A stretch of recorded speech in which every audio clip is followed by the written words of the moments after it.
नंदनंदन का, गोविंद का, गोपाल का जन्मोत्सव है। देखो, सारे जगत के इष्ट भगवान श्री कृष्ण हैं, और श्री कृष्ण की भी कोई इष्ट है तो वह है गौ माता। जो गौ सेवा करता है ना, सच पूछिए, भगवान उसको अपना मित्र मानते हैं, फ्रेंड मानते हैं, कि समान शीलस्य व्यसनेषु सख्यम, कि ये मेरा काम कर रहा है, मेरे जैसा कर रहा है, जैसे मैंने गौ सेवा की है वैसे ये गौ सेवा कर रहा है। तो गौ सेवा करने वाले को भगवान अपना मित्र मानते हैं, गौ सेवा करने वाले से बहुत प्रसन्न होते हैं, कहते हैं मेरी इष्ट है जो गौ माता, उसकी सेवा कर रहा है, वाह वाह, बहुत अच्छा, बहुत अच्छा, बहुत अच्छा। देखो, हिंदू लोग जिसको पूजा करते हैं, जिसको माँ मानते हैं, वो वही लाखों की संख्या में रोज काटे जाती है। क्यों? इसमें हिंदुओं का ही दोष है, हिंदुओं का ही गलती है। बहुत से हिंदू जाने अनजाने में गौ मांस, गौ की हड्डी का प्रयोग कर रहे हैं। बहुत से हिंदू, मैं तो घूमता रहता हूँ जगह जगह, बहुत से हिंदू जाने अनजाने में बीफ का सेवन कर रहे हैं। और जिसको माँ कहते हैं, जिसके अंदर सारे देवताओं का निवास बताते हैं, उसकी ये हालत है। हम लोगों की उपेक्षा है। एक जगह आह्वान किया हमने कि भाई चमड़े का सामान आप यूज मत करो, तो काफ़ी लोगों ने हाथ खड़ा किया और माना। राजस्थान में वहाँ पर ऐसा देखा कि सत्संग का प्रभाव लोगों पर पड़ता है थोड़ा। अच्छे अच्छे महापुरुष हुए हैं, स्वामी राम सुखदास जी महाराज जैसे अच्छे अच्छे संत हुए हैं, तो प्रभाव पड़ता है, संतों का प्रभाव पड़ता है। कई जगह ऐसा देखा, तो उन्होंने यूज करना बंद किया। तो कृष्ण जन्माष्टमी मनाने के कई तरीके हैं, केवल यही नहीं कि लाइटिंग कर ली हमने, पटाखे चला दिए, बाजे बजा दिए, प्रसाद बांट दिया, बस कुछ पुरस्कार दे दिए, दैट इज ऑल, है ना। गौ सेवा का संकल्प आज के दिन कोई लेता है तो उसकी जन्माष्टमी सफल होती है, उसका व्रत सफल होता है। अनेक तरह से शहरों में लोग घर में नहीं रख सकते गौ माता, तो वो एक गाय गौशाला में गोद ले सकते हैं, नियमित रूप से कुछ दे सकते हैं, मासिक रूप से गौशाला में दे सकते हैं। जहाँ गायों की सेवा होती है वहाँ देखो, शहरों की जो गौशालाएं हैं उनमें तो काफ़ी अच्छी आर्थिक स्थिति। यहाँ की गौशालाओं को मैं गया देखा, तो यहाँ शहरों की गौशालाओं में तो कोई इतना अभाव नहीं होता। जो नीडेड हैं गाँव की गौशालाएं, गाँव में जहाँ लोग गोपालन करते हैं, अपने हाथ से सेवा करते हैं, ऐसी जगह देना चाहिए, जाकर स्वयं जाकर देना चाहिए। वो लोग उसका सदुपयोग करते हैं। कई जगह दुरुपयोग होने का भी दान का खतरा रहता है, तो वो भी दाता की जिम्मेदारी है, दाता को देखना चाहिए। इस तरह से गौ सेवा कर सकते हैं। हमारे महाराज श्री का सेवा करने का ढंग अलग था, गौव्रती थे।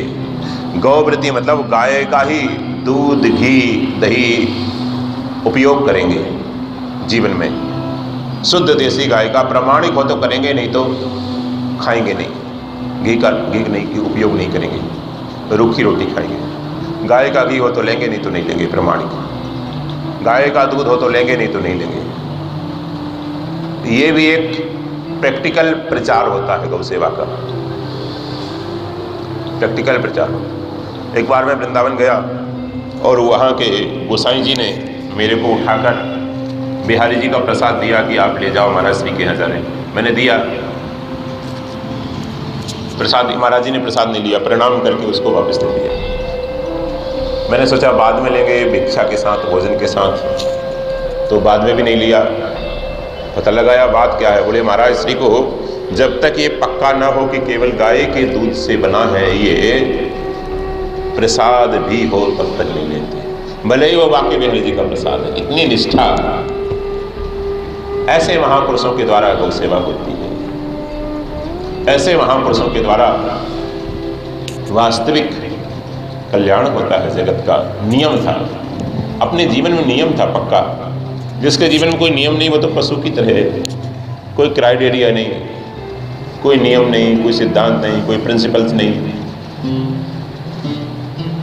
तो इस तरह से भी गौ सेवा होती है, अर्थ से भी गौ सेवा होती है, शरीर से भी 1 घंटा रोज गौशाला में जाकर आप गौ सेवा कर सकते हैं। अनेक प्रकार से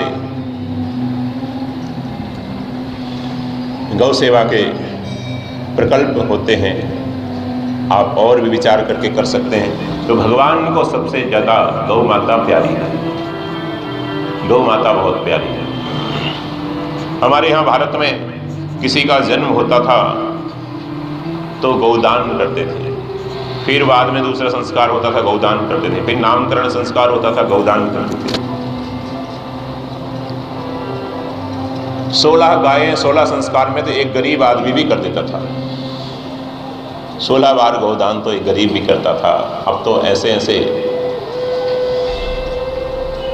पापियों की भीड़ बढ़ गई कि एक जीवन में एक गौदान भी नहीं करते, एक गौदान भी नहीं करते, पूरा जीवन बीत जाता है, एक बार भी इनसे गौ सेवा नहीं होती। तो श्री कृष्ण को गौ सेवक प्रिय है, दीनों की सेवा करता है वो प्रिय है। दीन बंधु नाम है ना, गोपाल भी नाम है, दीन बंधु भी नाम है। भगवान को वो प्रिय है जो किसी से द्वेष नहीं करता, किसी से वैर नहीं करता। अद्वेष्टा सर्वभूतानां मैत्रः करुण एव च निर्ममो निरहंकारः समदुःखा सुखासमे संतुष्टः सततं योगी यतात्मा गृहनिश्चयः मय्यर्पित मनोबुद्धिर्यो मद्भक्तः समे प्रियः यस्मान्नो द्विजते लोको लोकान्नो द्विजते च यः हर्षामर्ष भयोद्वेगे मुक्तो यासाच मे प्रियः। भगवान को ऐसे लोग प्रिय हैं जिनमें ऐसे दिव्य गुण हैं। तो भगवान का उत्सव मनाने का ये तरीका है। भगवान का उत्सव मनाने के अनेक तरीके हैं। कोई संकल्प आपने ले लिया, कोई सिद्धांत आपने फॉलो करना शुरू कर दिया जीवन में, बस रोज ही कृष्ण जन्माष्टमी है, रोज ही दिवाली है, रोज ही गोपाष्टमी है, रोज ही इंडिपेंडेंस डे है, रोज ही स्वतंत्रता का प्रयास कर रहे हैं ना आप, छूटने का प्रयास कर रहे हैं, श्री कृष्ण की शरण में जाने का प्रयास कर रहे हैं, तो सच्चा इंडिपेंडेंस डे है, तो सच्चा स्वतंत्रता दिवस है। क्योंकि स्वतंत्र होने का प्रयास कर रहे हैं। अभी परतंत्र हैं, इंद्रियों के अधीन हैं, मन के अधीन है, बुद्धि के अधीन है, विषयों के अधीन है, दूसरे लोगों के अधीन है, अभी परतंत्र है।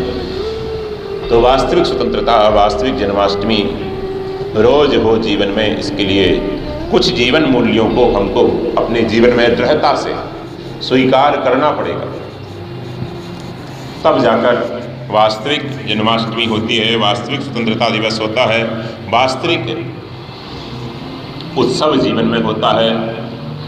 देखो संतों को देखा हमने, सारा जीवन ही उत्सव उनका, सारा जीवन ही उत्सव में होता है, रोज ही आनंद है उनके, रोज ही आनंद है। सदा दिवाली संत की आठों प्रहर आनंद, जायो सो प्रतिपाली है रामदास गोविंद। रामदास जी कहते हैं कि गोविंद के जो शरण में हो गए वो सदा उनकी दिवाली होती है। आठों प्रहर, 24 घंटे में 8 प्रहर होते हैं, 3-3 घंटे का एक प्रहर, तो आठों प्रहर उनके आनंद है। पूरा जीवन उनका आनंदमय है जो भगवत शरण होते हैं। तो भगवान की शिक्षा, उनकी जो टीचिंग है भगवत गीता, उसको जो मानता है वो कृष्ण भक्त है। उनकी गीता को मानता है वो कृष्ण भक्त है, उनकी गौ को मानता है वो कृष्ण भक्त है, उनकी गंगा को जो मानता है वो कृष्ण भक्त है, उनके प्यारे जीवों की जो सेवा करता है वो कृष्ण भक्त है।